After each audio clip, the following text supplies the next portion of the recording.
Hi, it's Rachel Brown again, here to update you on the importance of social interactions for people with special needs. As I've mentioned before in my previous blog, my family and I work with the Jeremiah Society, a social interaction group for adults with special needs. In addition to our regular involvement with this group, we attended a memorial service for the co-founder, Rose Lasher. Rose's daughter, Amy, is one of the members of the Jeremiah Society. Her siblings help coordinate programs for this group. During the memorial service, I realized another important aspect that these social groups provide. During life events, it is important to have a certain group of people to help you celebrate or grieve depending on the event. This feeling of support is important for all people, but it is often overlooked for people with special needs. At this service, many of the members spoke out of turn and blurted out things that may have seemed inappropriate in other circles. Because the audience knew what Jeremiah Society was, nobody acted as if these acts were inappropriate. Everyone was able to mourn together and feel supported. I was recently able to sit down with Miss Lisa Murtaugh at Poly High School to discuss social engagement for people with special needs. She teaches students with moderate to severe intellectual disabilities. She's also the Bear Pals advisor. This club pairs special needs students with the general population students, and they have social activities and engagement. In this interview I'm going to show you, she explains how social clubs benefit students with special needs. Why was Bear Pals founded? I did not found Bear Pals. I didn't start it. It was started when I came here 3 years ago, and it was started as a social engagement club. Our students, the kids in the moderate to severe classes, people with moderate to severe disabilities, that's what we call it. They tend to be very isolated. They're in their own classes mostly all day. They don't get to go to other classes, and they don't get to interact with people in the general ed population. So the club was started so that there would be a time for people to interact, not only for the benefit of our students, but it's our belief that our students will benefit the general ed population too. It helps you stay grounded and realize what's important. And there's about a million other things also. And what is the mission of Bear Pals? The mission of Bear Pals is to build friendships between general ed students and students with disabilities. It's pretty simple. And friendships, the goal would be not just to eat lunch together on Fridays, but that they would call each other and that they would have lifelong relationships. They would know each other's families and go to football games with each other or go out for ice cream. That's the dream. That's the vision. It's students are really busy, so it's kind of hard for them to do, and there's a whole other theory behind that too. But good morning. What positive effects have you seen in students since you've been involved with Bear Pals? I think definitely in the students in my class and in our classes, there's 3 teachers that teach students with moderate to severe disabilities. Our students feel more engaged. One of my students loves cheerleaders. She loves to cheer, and she now has friends who are cheerleaders, so it makes her happy to see them. She has connections on campus. When my students walk around campus or go to an assembly, people say hi to them, and they're engaged. They're not ignored or invisible as much. We have more engagement from our classes in the student body. They want to be involved. Several students are on the track team. Sometimes they'll try out for the basketball team, or they'll assist on the soccer team. We have one student who helps give water to the football team at home games. So there's a lot more interaction from our classes. With the general education students, I feel like there's much more sensitivity. A few years ago, we started something called End the R Word. Is it retarded? We don't want to say it. And really, I heard it a lot when I first came here. And now I don't hear it very much. People don't say it.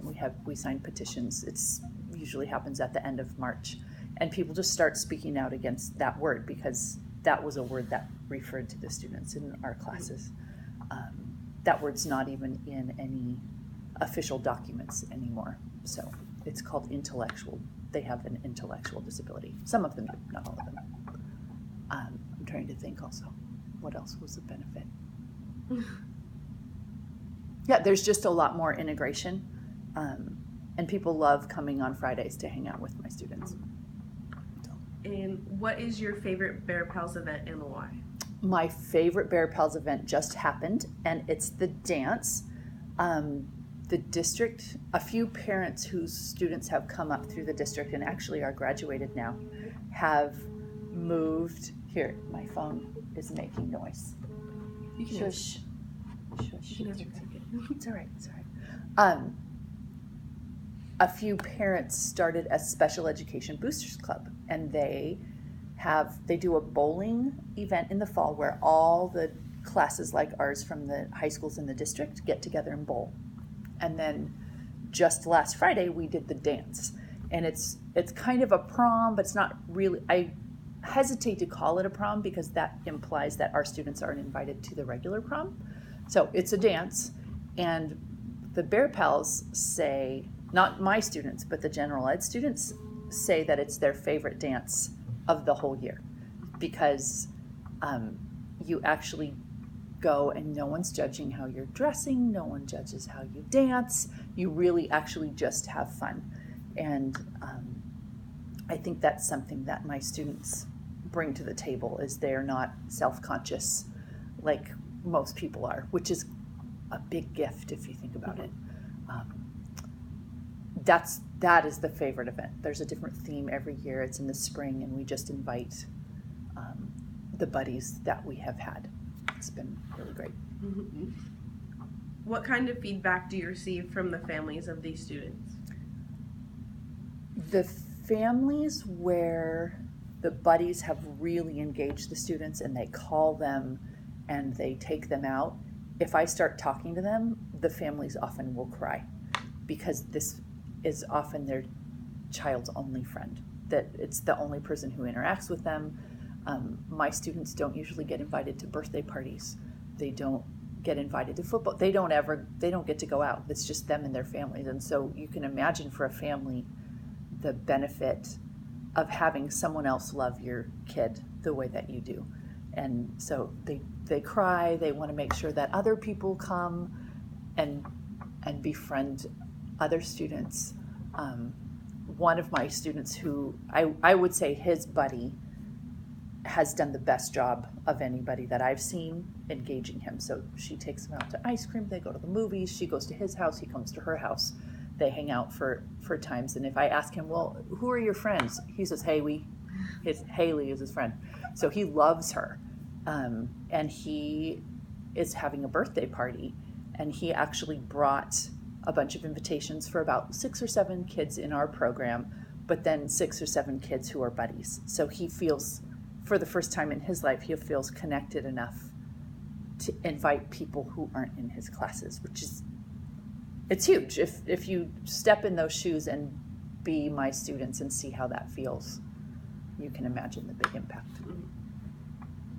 What other programs would you like to see added to benefit special needs?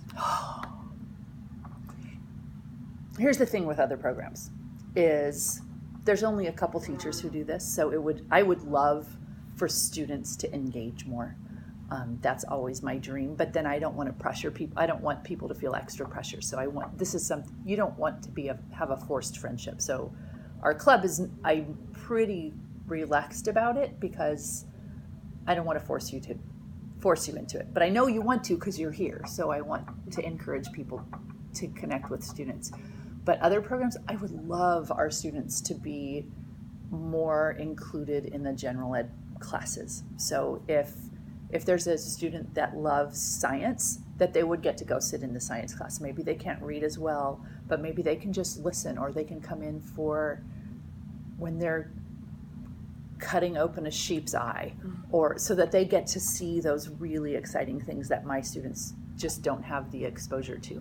I would love all of the sports teams kind of to adopt a student or 2 students, that they would reach out, that our students wouldn't have to be the ones guessing, maybe I can get on this team, or maybe I can be in this environment, but that they would feel so welcome that perhaps the water polo team would have a girl from the girls' water polo team would have a girl from our class who comes to practices or who comes to games and gives waters and sits with them. Maybe not swimming with them, maybe swimming with them, but that would be, yeah, sports teams, general ed classes. I would love to teach a class maybe once a quarter or once a semester about how to interact with my students, because they don't talk like we do, so there's different kinds of interactions to do. So that would be something I would be interested in.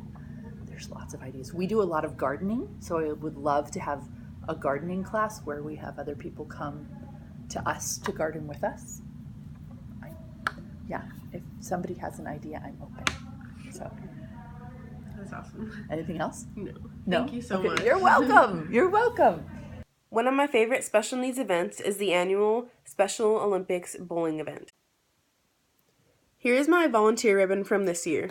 Bowlers from all over Southern California come together to compete at this event. I have enjoyed cheering for bowlers, collecting scores, and keeping people organized. Between turns, it has been really fun to get to know each person.